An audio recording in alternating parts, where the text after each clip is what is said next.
Hola, buen día, vengo a tomarte la presión. Sí, sí, levántate la manga, sí, del derecho, está bien.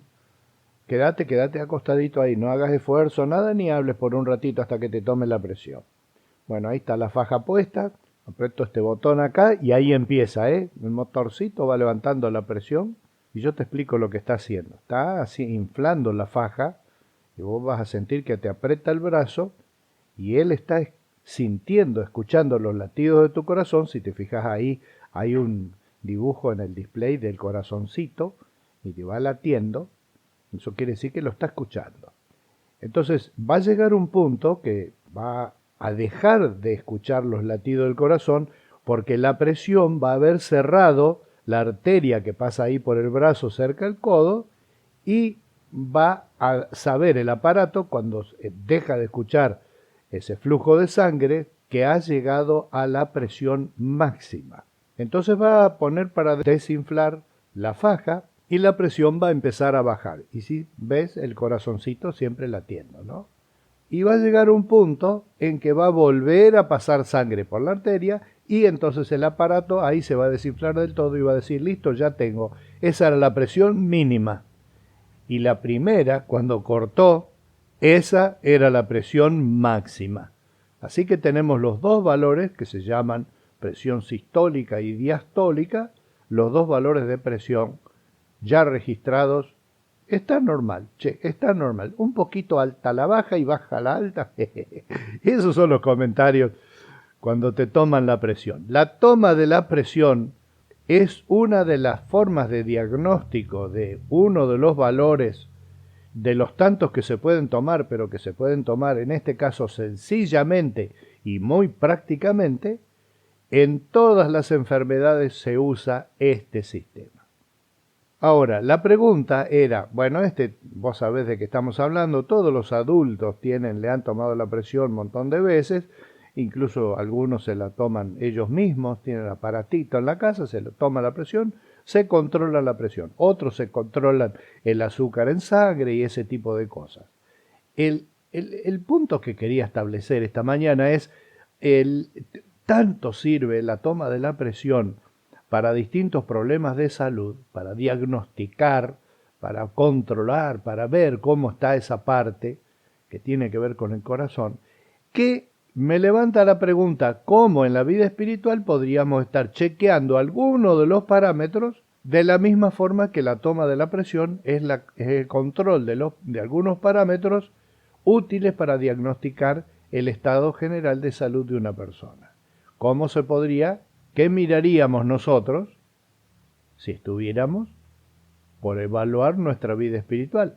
Yo sé que la vida espiritual es una palabra un poco vaga, que para algunas personas significa el estado emocional y para otras personas su estado de relación con Dios. Y por otro lado, para muchas personas, quizá la mayoría de las personas, que ignoran que uno puede evaluar la vida espiritual de uno mismo y puede detectar tempranamente si hay algún problema al cual hay que dedicarle un tiempo o alguna acción.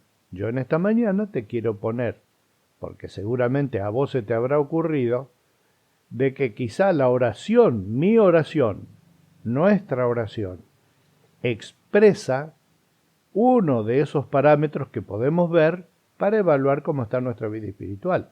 Por ese dicho que está en el libro de Proverbios, donde dice que de la abundancia del corazón habla la boca. Entonces, si yo tengo un gran amor por Dios, un gran amor por las personas perdidas que no le conocen, si yo tengo temor de pecar y ofender a Dios en alguna forma, eso va a aparecer en mi oración, por lo menos en mi oración privada, ¿no es cierto? Que debería ser el 90% de mis oraciones, deberían ocurrir en el campo privado, mío y Dios, nada más, nadie más. Y después va a haber alguna oración, como cuando oro en una reunión de otras personas cristianas, y entonces me piden a mí que guíe un momento de oración y yo voy a tener una oración, pero esa oración va a ser pública y ahí no voy a mencionar ninguna cosa íntima, aunque algunos están cerca porque su oración, cuando oran en público, es una oración privada, pero dicha para muchos. Entonces pide, te pido por mi mamá, te pido por mi trabajo, te pido por mi salud, te pido por mis hijos, te pido por mí. Y entonces otros que están orando dicen, bueno, está bien, que le vaya bien a esta persona porque su único interés parece ser ese, y no los intereses colectivos que tenemos todos los que estamos participando en esa oración colectiva. Entonces, ¿cómo sería mi oración? Una muestra de cómo es mi vida espiritual. Y quiero poner un ejemplo del propio Jesús. Pongámonos de pie delante de él para escucharlo decir. Está registrado en Mateo 7:7. Pidan y se les dará. Busquen y encontrarán. Llamen y se les abrirá. Porque todo el que pide recibe. Todo el que busca encuentra. Y al que llama se le abre. Esta promesa que acabamos de escuchar de boca del propio Jesucristo es una guía para cómo debe ser nuestra oración. Proactiva, propositiva, interesada, que busca algo, que pide algo. A veces nuestra oración es un mero rito rutinario. A veces nuestra oración es una cosa completamente sin interés de nada.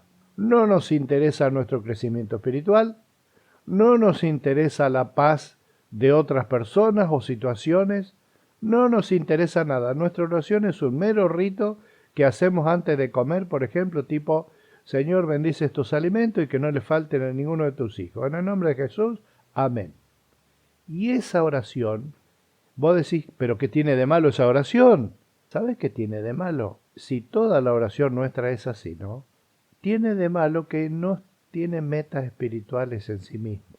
Y una cosa que Jesús está animando acá, y que obviamente debemos recoger ese guante para nuestra vida hoy, es animarnos a pedir en grande, a pedir y escuchar, a buscar y ver qué puertas se abren y qué puertas quedan cerradas.